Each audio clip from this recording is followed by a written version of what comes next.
Welcome back to Keen on Australia. We're here for another show, and today we're going to be talking about things that will help a lot of people, and that's tax and accounting. Because obviously, when you move countries, things can be a little bit different. So remember, all of our shows are just general advice. If you need specific advice for your situation, I always recommend reach out to a professional for the advice you need. Today, we've got someone here, and they're going to be telling us a lot about tax and accounting. So, Rosie, tell us a bit about yourself. Hi, Darren. For having me on the show.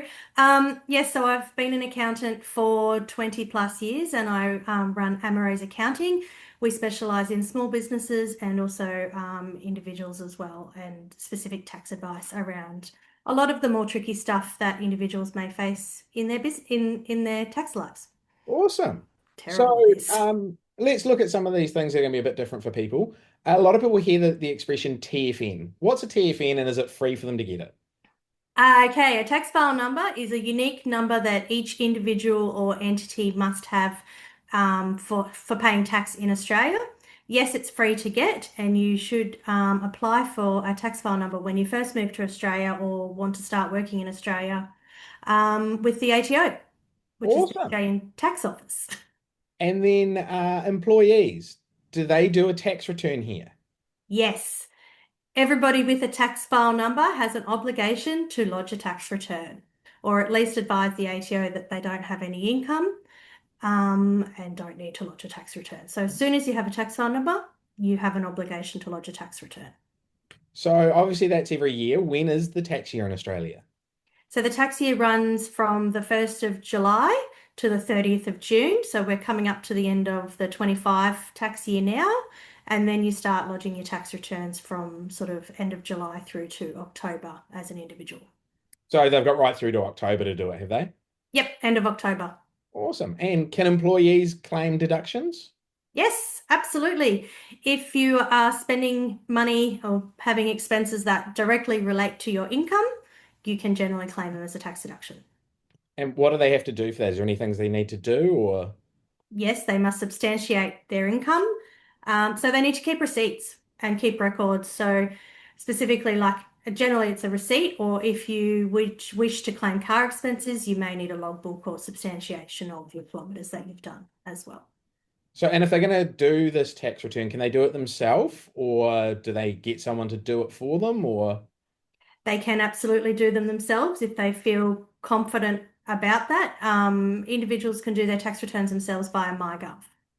And would you recommend getting an accountant? Is there a lot of things that people can miss and deductions and that they could actually get quite a bit of tax back if they do it properly? Definitely. Yes, definitely. An accountant will help you to walk through what you can and can't claim and whether or not, as if you're doing it yourself, you might miss stuff because you just don't have the knowledge. So definitely working with a tax agent can help maximize that return.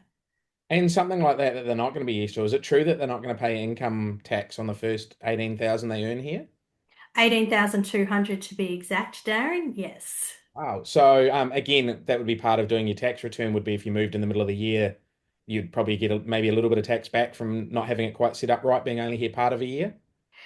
Interesting, actually, when you move partway through the year, you don't get the full 18,200. It is prorated based on the number of months that you're actually an Australian tax resident. Oh, wow. And then what are some of the other benefits of using an accountant for their tax return? You are going to get it right. You're going to get the best advice and hopefully not get audited. Sounds like a big bonus. Yes, it Then, is. and if they're going to get an accountant, should they get them before the end of the year or just after the tax year finishes, find an accountant, or do you normally want to start before the year's finished? I know we can start any time, so it's just before you're ready to do your tax return, actually, is the main thing. So, yeah, we onboard clients all through the whole year. Cool. And then obviously a lot of people are moving. They're going to be sold up, cashed up, and bring money with them. hmm Money they bring into Australia the day they move. Do they pay any tax on that, or is it their money when they bring it here? They don't pay tax in Australia on that money, depending on how the money was obtained. So, sale of a property overseas or something, you might have overseas tax issues, but bringing actual cash to Australia doesn't have a tax consequence. Awesome. That's going to help a lot of people out hearing that. What about stamp duty? We hear a lot about it. What is stamp duty? Explain to people what it is. So, stamp duty is a state tax based levied on the purchase of a property. Generally, it can be levied on businesses and car purchases and stuff as well. So it's a state tax levied on purchases of assets.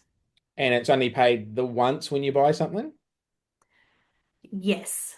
Yeah. And you don't get it back when you sell it? No. Right. So it's just one done and gone. Yes. Okay. And if they're going to buy something, Oh, say a car or a house or something like that, is there any way they can work out what that tax is going to be? yes. And I should state too that the stamp duty does change between the different states. So some of the states have actually got slightly different rules around stamp duty. ACT has actually brought in that they've brought in some slightly different rules, but we're in Queensland, so I mostly talk about the Queensland rules. And back to your question. Sorry, ask your question again. If they want to work out what stamp duty is going to be roughly, how do they do it? Like, say they see a car that's $40,000 on Marketplace and they think, I'll go buy that. Is there an easy way people can work out stamp duties for cars and houses and things like that? Online, you'd find the calculators. For houses, you'd go to OSR Queensland or OSR in the relevant state. And for cars, you'd go to like Queensland Transport website and they would have a calculator on there. Cool. And then GST. Obviously, we have that here in Australia. Is it true that you don't pay it on healthy food? That's a great question, actually. You don't pay it on food in its raw form, but if you go to a cafe and order something that you would consider healthy food, you would pay GST on that because the cafe has turned it from its raw form, being, vegetables, into a dish and served it to you. So, not always. So, but if you go to somewhere, say like the supermarket or the veggie shop and buy some meat and veggies, GST um, free. GST free. Wow. And then you hear about a lot of scams, obviously, with texts and emails and those sort of things. And there's quite a few around there with the Australian Tax Office, the ATO. Do you Yes. have any recommendations for people to stay safe or things they should do if they do get texts or emails from the ATO? Firstly, if you have a MyGov account, don't give those login details, your passwords to anybody. Keep them secure.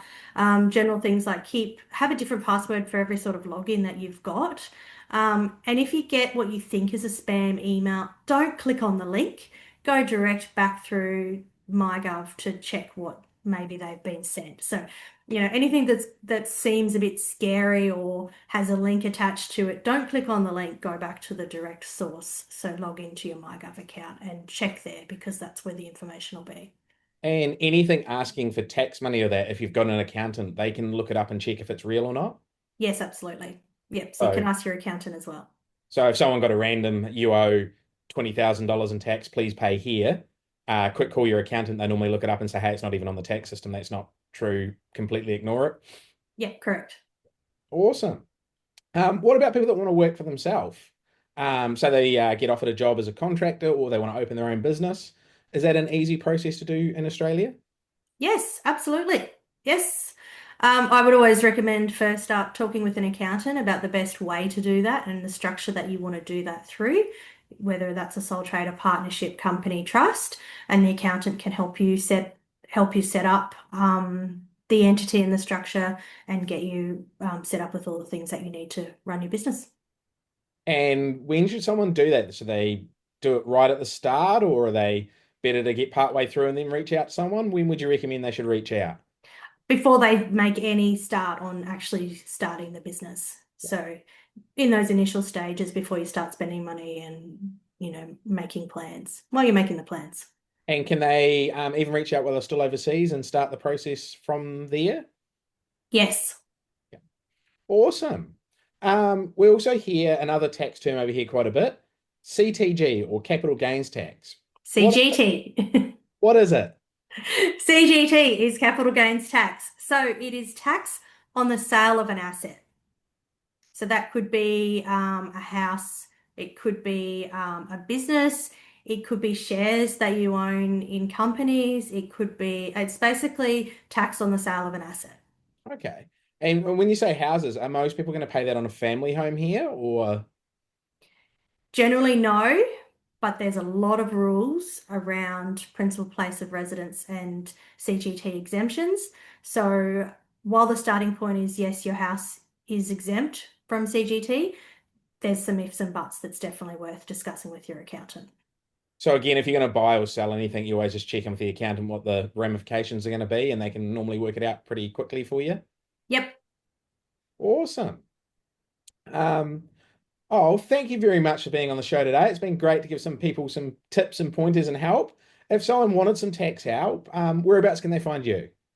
They can find us at Amorose Accounting, so www.amorose.com.au, or they can reach out to us via email, rosie@amorose.com.au. Yeah, and book it like via our website, you can book a free discovery call as well. So always happy to have a chat. Awesome. That's handy for everyone out there. If you're looking to move and got some tax questions or want to open a business or that, you can reach out and ask any questions. Thank you for being on the show. It's been a pleasure. And keep an eye out for our next show. You'll find all our shows on Spotify, Apple Podcast, all the places you normally find your podcasts. And we'll be back again soon on Keen on Australia.